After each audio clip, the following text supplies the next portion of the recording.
Dear children, நம்மளோட last வீடியோவில் நம்ம என்ன பார்த்தோம் அப்படின்னாக்க பிளான்ட் டிஷ்யூஸில் காம்ப்ளெக்ஸ் டிஷ்யூஸ் பார்த்தோம். காம்ப்ளெக்ஸ் டிஷ்யூஸில் வந்து பார்த்தீங்கன்னாக்க ஜைலம் அண்ட் ஃப்ளோயம்ல ரெண்டு கேட்டகரி இருக்குது. ஸோ ஜைலமில் என்னென்ன பார்ட்ஸ் இருக்குது, ஃப்ளோயமில் என்னென்ன பார்ட்ஸ் இருக்குது, அதனுடைய ஃபங்க்ஷன்ஸ் என்னென்ன அப்படின்றத பார்த்தோம். அதனுடைய டிஃபரன்ஷியேஷன் புக்கில் கொடுத்துருக்காங்க, பார்த்துக்கோங்க.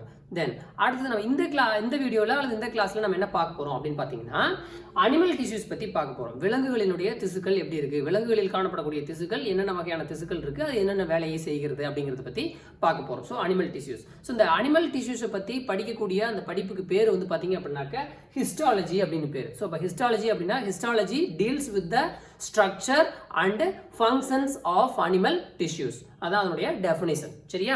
சரி, இப்போ பிளான்ட் டிஷ்யூஸில் எப்படி நம்ம சிம்பிள் டிஷ்யூ, காம்ப்ளெக்ஸ் டிஷ்யூ அப்படின்லாம் பார்த்தோமோ அதே மாதிரி இங்கேயும் வந்து பார்த்தீங்க அப்படின்னாக்க விலங்குகள்லையும் என்ன இருக்குது அப்படின்னாக்கா அந்த சிம்பிள் அண்ட் காம்ப்ளெக்ஸ் டிஷ்யூஸ் இருக்குது. அது மட்டும் இல்லாமல் based on the structure and functions of tissues அதை பொறுத்து the animal tissues are grouped into 4 main categories. That is epithelial tissues, connective tissues, muscular tissues and nervous tissues. மறுபடியும் சொல்றேன், epithelial tissues, connective tissues, muscular tissues and nervous tissues அப்படின்னு சொல்லிட்டு 4 main கேட்டகரியா நம்ம பிரிக்கிறோம் based on the structure and functions. சரியா? சரி, இப்போ நம்ம இதில் ஃபர்ஸ்ட் கேட்டகரியில் இருக்கக்கூடிய எபித்தீலியல் செல்ஸை பற்றி பார்க்கலாம். எபித்தீலியல் டிஷ்யூஸை பற்றி நம்ம பிரீஃபாக பார்க்கலாம். ஸோ எபித்தீலியல் டிஷ்யூஸ் அல்லது எபித்தீலியல் திசுக்கள் அப்படின்றது எப்படி உருவாயிருக்கு அப்படின்னு பார்த்தீங்கன்னாக்க it is a simple tissue. பார்க்குறதுக்கு மிக எளிமையான திசுக்கள். செல்ஸ் வந்து பார்த்தீங்கன்னாக்க செல்ஸ் ஆர் க்ளோஸ்லி அரேஞ்சு. செல்கள் வந்து பார்த்தீங்கன்னா ஒன்றுக்கொன்று நெருக்கமாக அமைந்து காணப்படுகிறது. ஸோ செல்களுக்கு இடையில எந்த இடைவெளியும் கிடையாது, நெருக்கமாக அமைந்து காணப்படுகிறது. அடுத்தது மிக முக்கியமான கேட்டகரி பார்த்தீங்க அப்படின்னாக்க இதில் வந்து பார்த்தீங்க அப்படின்னாக்க லேக்ஸ் பிளட் வெசல்ஸ். எந்த பிளட் வெசல்ஸுமே இதில் இல்லை. இப்போ பிளட் வெசல்ஸ் இல்லைன்னா என்ன அர்த்தம்? அந்த பகுதியில் பார்த்தீங்கன்னாக்க ரத்த குழல்கள், அது வந்து பார்த்தீங்கன்னாக்க ஆர்ட்ரிஸோ வெயின்ஸோ எதுவுமே இந்த செல்களுக்கு இடையில் செல்வது, பயணிப்பது கிடையாது அப்படிங்கிறதாங்க மீனிங்கை நம்ம பார்க்குறோம். சரியா? சரி, அப்போ அந்த எபித்தீலியல் டிஷ்யூஸோட ஃபங்க்ஷன் என்னென்ன அப்படின்னு பார்த்தீங்கன்னா 3 மிக முக்கியமான ஃபங்க்ஷன்ஸை செயல்படுத்துது. ஒன்று வந்து பார்த்தீங்கன்னாக்க ப்ரொடெக்ஷன், அதாவது உள்ள இருக்கக்கூடிய உள்ளுறுப்புகளை பாதுகாக்கக்கூடிய வேலையை செய்யுது, ப்ரொடெக்ஷன்.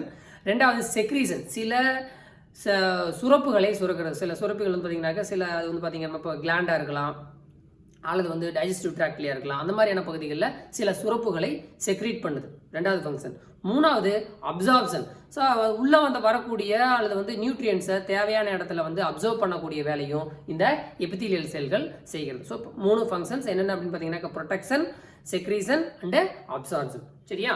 ஸோ இந்த எபித்தீலியல் செல்ஸோட காமன் ஃபீச்சர்ஸை பற்றி இப்போ நம்ம பார்த்தோம். இதில் என்னென்ன கேட்டகரியாக நம்ம வந்து குரூப் பண்ணியிருக்கோம் அப்படின்னு பார்த்தீங்க அப்படின்னாக்கா அந்த செல்களினுடைய தன்மை, அந்த செல்ஸ் வந்து அரேஞ்ச் ஆகிருக்கக்கூடிய தன்மையை பொறுத்து இதை வந்து பார்த்தீங்கன்னாக்கா நம்ம ரொம்ப 2 கேட்டகரியாக பிரிக்கிறோம். ஒன்று simple epithelial tissues, compound epithelial டிஷ்யூஸ்னு சொல்லிட்டு 2 கேட்டகரியாக பிரிக்கிறோம். எதை வச்சு? அந்த டிஷ்யூஸில் செல்ஸ் வந்து அரேஞ்ச் ஆகிருக்கக்கூடிய முறையை வச்சு 2 கேட்டகரியாக பிரிக்கிறோம். ஒன்று சிம்பிள் எபித்தீலியல் டிஷ்யூஸ், ரெண்டாவது காம்பவுண்ட் எபித்தீலியல் டிஷ்யூஸ்ன்ட்டு 2 கேட்டகரியாக பிரிக்கிறோம். ஸோ இப்போ இதில் நம்ம ஃபர்ஸ்ட் நம்ம பார்க்கக்கூடியது simple epithelial tissues. Simple epithelial tissues அப்படின்னா பார்த்தீங்கன்னாக்க இங்கே செல்கள் எப்படி அரேஞ்சிருக்குன்னா it is a single layered cells.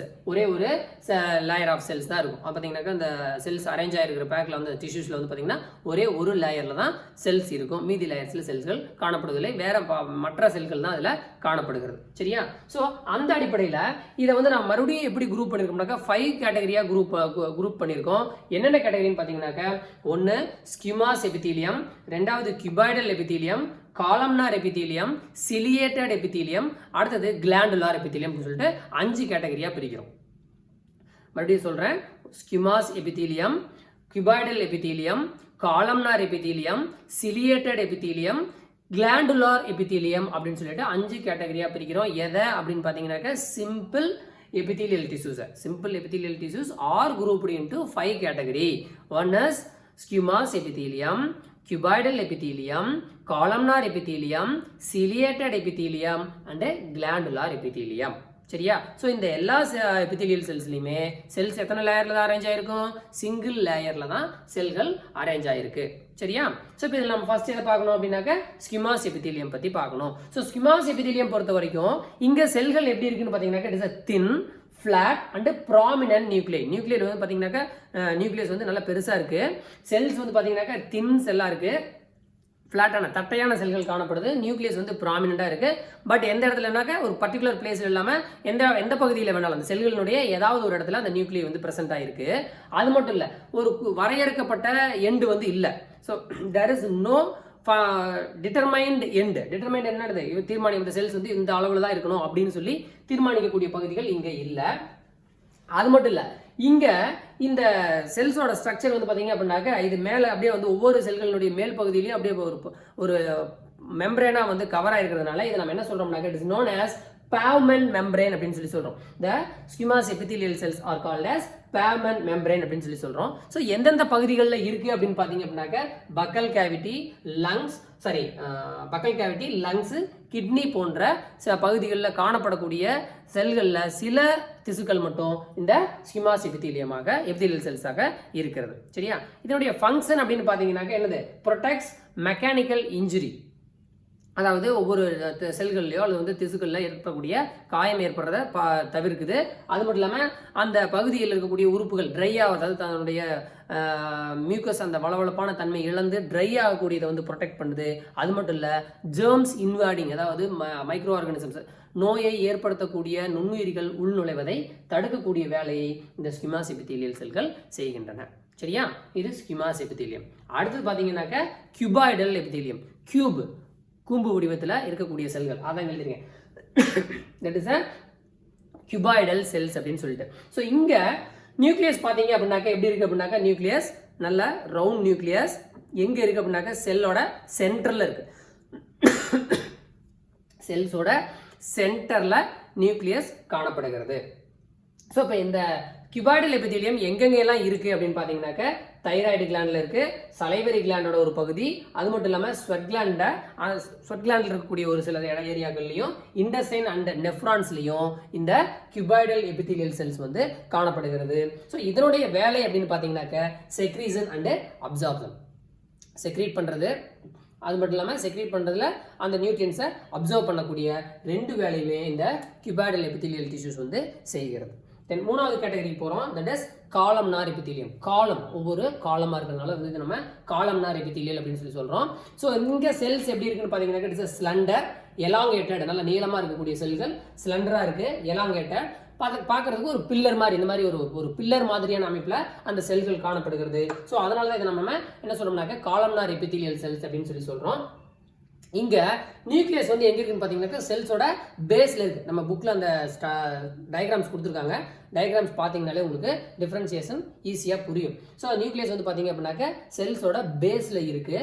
இது எங்கெங்கே இந்த காலம்னார் எபித்தீலியல் செல்ஸ் இருக்குது அப்படின்னு பார்த்தீங்க அப்படின்னாக்க ஸ்டொமக்கில், gall bladder, intestine and oviduct போன்ற சில பகுதிகளில் அதில் இருக்கக்கூடிய சில திசுக்கள் வந்து இந்த காலம்னார் எபித்தீலியல் டிஷ்யூஸாக செயல்படுகிறது. சரியா? தென் அடுத்தது நாலாவது கேட்டகரி போகிறோம். தட் இஸ் நாலாவது கேட்டகரி என்னது? Ciliated epithelium. சிலியாங்கிறது வந்து பார்த்தீங்க அப்படின்னாக்க numerous hair like projections which are present in the outer layer or epidermis of the cells. செல்ஸோட வெளிப்புற பகுதியில் அவுட்டர் லேயரில் இருக்கக்கூடிய பகுதிகளில் நிறைய நியூமரஸ் எண்ணிக்கையில் அடங்காத ஹேர் லைக் ப்ரொஜெக்ஷன்ஸ் முடிகள் போன்ற அமைப்பு இருக்கிறதா வந்து நம்ம சிலியாக்கள் அப்படின்னு சொல்லி சொல்கிறோம். ஸோ அதை தான் இங்கே கொடுத்துருக்கேன். இந்த சிலியாக்கள் எதில் இருக்குது அப்படின்னாக்க சில காலம்னார் செல்களில் காணப்படக்கூடிய சிலியாக்கள் வந்து மேலே இருக்குது. அந்த மாதிரியான எபித்தீலியல் டிஷ்யூஸை வந்து நம்ம என்ன சொல்கிறோம்னாக்க சிலியேட்டட் எபித்தீலியல் டிஷ்யூஸ் அப்படின்னு சொல்லி சொல்கிறோம். ஸோ எகைன் ரிப்பீட், சில காலம்னார் செல்களில் hair like projections, numerous hair like projections இருக்குது. அதை வந்து நம்ம என்ன சொல்கிறோம் அப்படின்னாக்க சிலியேட்டட் எபித்தீலியல் டிஷ்யூஸ் அப்படின்னு சொல்லி சொல்கிறோம். அந்த நியூமரஸ் சிலியா இந்த செர்டைன் காலம்னார் செல்ஸ். ஸோ இது எங்கெங்கெல்லாம் இருக்குது அப்படின்னு பார்த்தீங்கன்னாக்க ரெஸ்பிரேட்டரி ட்ராக்ட், மிக முக்கியமாக வந்து பார்க்கக்கூடியது ரெஸ்பிரேட்டரி ட்ராக்ட், ட்ரக்கியா, பிராங்கியோல்ஸு, இந்த மாதிரியான பகுதி. ஏன் அப்படின்னாக்க அந்த பகுதியில் நம்ம என்ன பண்ணுறோம், இப்போ இன்ஹேல் பண்ணும்போது மூச்சு காற்றை வந்து உள்ளே எடுக்கும்போது என்ன ஆகலாம், மூச்சு அந்த காற்றோட சேர்ந்து சில டஸ்ட் பார்ட்டிகல்ஸ் உள்ளே போயிடலாம். உள்ளே போனோடனே என்ன ஆகுது, ஒரு வேளை அது டஸ்ட் பார்ட்டிகலாக இருந்தது அப்படின்னா உடனே நம்ம செல்ஸ் என்ன பண்ணும், இந்த சிலியேட்டட் எபித்தீலியல் செல்ஸ் என்ன பண்ணும், அந்த சிலியாவை வச்சு அந்த உள்ளே வந்த டஸ்ட் பார்ட்டிகளை வெளியில் தள்ளி விடும். சரியா? அதுதான் வந்து இதனுடைய மிக முக்கியமான வேலையாக இருக்குது. ஸோ எங்கெங்கெல்லாம் இருக்குன்னு பார்த்தீங்கன்னாக்கா ட்ரக்கியாவில் இருக்குது, பிராங்கியூல்ஸில் இருக்குது. அது மட்டும் இல்லை ஃபெலோப்பியன் டியூப். ஸோ இது எங்கே பார்த்துருக்கோம்? ஃபெலோப்பியன் டியூப் அப்படிங்கிறது ரீப்ரொடக்டிவ் சிஸ்டமில் வந்து பார்த்தீங்க அப்படின்னாக்க ஃபிமேல் ரீப்ரொடக்டிவ் சிஸ்டமில் நம்ம பார்ப்போம். ஸோ அங்கே ஓவிடக்ட் இந்த மாதிரியான பகுதிகளில் சிலியேட்டட் எபித்தீலியல் செல்கள் காணப்படுகிறது. Then last category, that is glandular epithelium. Glandular epithelium is nothing but the cells or tissues which contains glands. அதான் இங்க எழுதியிருக்கேன். Specialized gland cells. அந்த செல்ஸே வந்து பாத்தீங்க அப்படின்னா என்ன இருக்கும்? சுரப்பிகள்ல சுரக்கக்கூடிய தன்மையில் காணப்படக்கூடிய செல்கள் இதுல இருக்கு. எங்கெங்க இருக்கு அப்படி பாத்தீங்கன்னாக்க pancreaticல இருக்கு, intestinal and gastric glands. இந்த மாதிரியான glandsல இருக்கக்கூடிய சில லேயரை வந்து நம்ம என்ன சொல்றோம் அப்படின்னாக்க glandular epithelial cells அப்படின்னு சொல்றோம். ஃபங்க்ஷன் அப்படிங்கும்போது செக்ரீஷனை அதனுடைய ஃபங்க்ஷனாக பார்க்கணும். சரியா? So that's all about the simple epithelial tissues. So simple epithelial டிஷ்யூஸை நம்ம எத்தனையாக பிரிச்சிருக்கோம்? 5 கேட்டகரியாக பிரிக்கிறோம். ஒன்று ஸ்கியூமாஸ் எபித்தீலியம், ரெண்டாவது cuboidal epithelium, columnar epithelium, ciliated epithelium, அடுத்தது glandular epithelium. So squamous epithelium அப்படிங்கிறது வந்து பார்த்தீங்க அப்படின்னாக்கா இட் இஸ் அவுட்டர் லேயரில் இருக்கக்கூடியது. அது மட்டும் இல்லை, இதில் வந்து பார்த்தீங்கன்னாக்கா பாமன் மெம்பரன் அப்படின்னு சொல்கிறோம். இதனுடைய ஃபங்க்ஷன் அப்படிங்கும்போது ப்ரொடெக்ஷன்.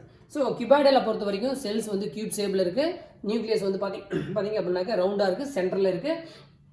அது மட்டும் இல்லை, இதனுடைய ஃபங்க்ஷன் அப்படிங்கும்போது செக்ரீஷன் அண்ட் அப்சார்ப்ஷன். அடுத்து பார்த்தீங்கன்னாக்கா காலம்னார் எபித்தீலியம். காலம்னார் வந்து பார்த்தீங்கன்னாக்கா it is slender elongated pillar like cells. So இதனுடைய ஃபங்க்ஷன் அப்படின்னு பார்க்கும்போது செக்ரீஷன் அண்ட் அப்சார்ப்ஷன். சிலியேட்டட் எபித்தீலியம்ங்கிறது சில வகை காலம்னார் செல்களில் என்ன இருக்குனாக்கா சிலியாக்கள் காணப்படுகிறது. நியூமரஸ் ஹேர் லைக் ப்ரொஜெக்ஷன்ஸ் இருக்கு. அதை வந்து நம்ம என்ன சொல்றோம்னாக்கா சிலியேட்டட் எபித்தீலியம் அப்படின்னு சொல்றோம். ஃபங்க்ஷன்ஸ் அப்படின்னு வந்து பார்த்தீங்க அப்படின்னாக்கா பார்ட்டிகல்ஸ் வந்து உள்ள வந்த டஸ்ட் பார்ட்டிகல்ஸை வெளியில தள்ளிவிடக்கூடிய வேலையும், அதே மாதிரி ஃபெலோப்பியன் டியூப்லேயோ ஓவிடெக்ட்லேயோ உள்ள வரக்கூடிய தேவையற்ற பொருட்களை வந்து வெளியே அனுப்பக்கூடிய வேலையும் செய்யுது. தென் கிளாண்டுலர் எபித்தீலியம். கிளாண்டுலர் அப்படிங்கிறது பார்த்தீங்க அப்படின்னாக்கா the cells contains glands. அதில் கிளாண்ட் இருக்கு. ஸோ அதனால ஸ்பெஷலைஸ்டு கிளாண்ட் செல்ஸ் அப்படின்னு சொல்றோம். ஸோ இதனுடைய ஃபங்க்ஷன் வந்து பார்த்தீங்க அப்படின்னாக்கா செக்ரீஷன். சரியா? That's all about the simple epithelial tissues. நம்ம அடுத்து என்ன கேட்டகரி பார்க்கணும்? காம்பவுண்ட் எபித்தீலியல் டிஷ்யூஸ் பற்றி பார்க்கணும் இல்லையா? ஸோ அதான் வந்து எபித்தீலியல் டிஷ்யூஸோட 2 கேட்டகரி. அப்போ காம்பவுண்ட் எபித்தீலியல் டிஷ்யூஸ். காம்பவுண்ட்னால என்னது? ஒரு கிளம்பிங் அப்படிங்கிறது மீனிங் வருது. ஸோ அதான் நாங்கள் மென்ஷன் பண்ணியிருக்கோம். என்னது? மோர் தேன் 1 லேயர். இப்போ சிம்பிள் எபித்தீலியல் டிஷ்யூஸ்னா ஒரே ஒரு லேயர் தான், அந்த செல்ஸ் பேக் ஆகிருக்கிறது ஒரு லேயர் தான் இருக்கும். ஆனால் இங்கே காம்பவுண்ட் எபித்தீலியல் டிஷ்யூஸை பொறுத்த வரைக்கும் செல்ஸோட அரேஞ்ச்மெண்ட்ஸ் வந்து பார்த்தீங்க அப்படின்னாக்க ஒன்றுக்கும் மேற்பட்ட வரிசைகளில் அமைந்து காணப்படுகிறது. அதான் வந்து மோர் தேன் 1 லேயர் அப்படின்னு சொல்லியிருக்கோம். அது மட்டும் இல்லை, இந்த செல்ஸ் வந்து பார்த்தீங்கன்னா எப்படி பேக் ஆயிருக்கு அப்படின்னாக்க ஸ்ட்ராட்டிஃபைடு இன் நேச்சரில் இருக்குது. நம்ம டயக்ராமில் பார்த்தீங்கன்னா உங்களுக்கு புரியும். ஸ்ட்ராட்டிஃபைடு நேச்சராக இருக்கிறதுனால இதை நம்ம இன்னொரு பேர் என்ன சொல்லலாம் அப்படின்னாக்க compound epithelial tissues or stratified epithelial டிஷ்யூஸ்னு சொல்லலாம். ஸ்ட்ராட்டிஃபைடு எபித்தீலியல் டிஷ்யூஸ் அப்படின்னு சொல்லலாம். எந்தெந்த பகுதிகளில் இருக்குது அப்படின்னு பார்த்தீங்க அப்படின்னாக்க ஸ்கின்னு, ஃபேரிங்ஸ்னா உணவுக்குழல். ஸோ அது அந்த மாதிரியான பகுதிகளில் இந்த காம்பவுண்ட் எபித்தீலியல் டிஷ்யூஸ் வந்து காணப்படுகிறது. இதனுடைய வேலை அப்படின்னு பார்த்தீங்க அப்படின்னாக்க அது ப்ரொடெக்ஷன், பாதுகாப்பிற்காக மட்டுமே இந்த எபித்தீலியல் செல்ஸ் வந்து பயன்படுத்தப்படுகிறது. So that's all about the epithelial tissues. Epithelial டிஷ்யூஸை பொறுத்த வரைக்கும் நம்ம தெரிஞ்சுக்க வேண்டியது இவ்வளோதான். Simple, compound. சிம்பிளில் வந்து 5 என்னென்னு பார்த்தீங்கன்னாக்கா ஸ்கியூமாஸு, கியூபாய்டல், காலம்னார், சிலியேட்டட், கிளாண்டுலார். சரியா? காம்பவுண்டை பொறுத்த வரைக்கும் சிம்பிளை பொறுத்த வரைக்கும் சிங்கிள் லேயர் ஆஃப் செல்ஸ், காம்பவுண்டை பொறுத்த வரைக்கும் மல்டி லேயர் ஆஃப் செல்ஸ் வந்து பார்த்தீங்க அப்படின்னாக்க அரேஞ்ச் ஆயிருக்கிறது மல்டி லேயரில் அரேஞ்ச் ஆயிருக்கும். சரியா? ஸோ நம்மளோட அடுத்த வீடியோவில் நம்ம என்ன பார்க்கலாம்னாக்கா அடுத்தது கனெக்டிவ் டிஷ்யூஸில் யாரெல்லாம் வர்றாங்க அப்படிங்கிறத பார்க்கலாம்.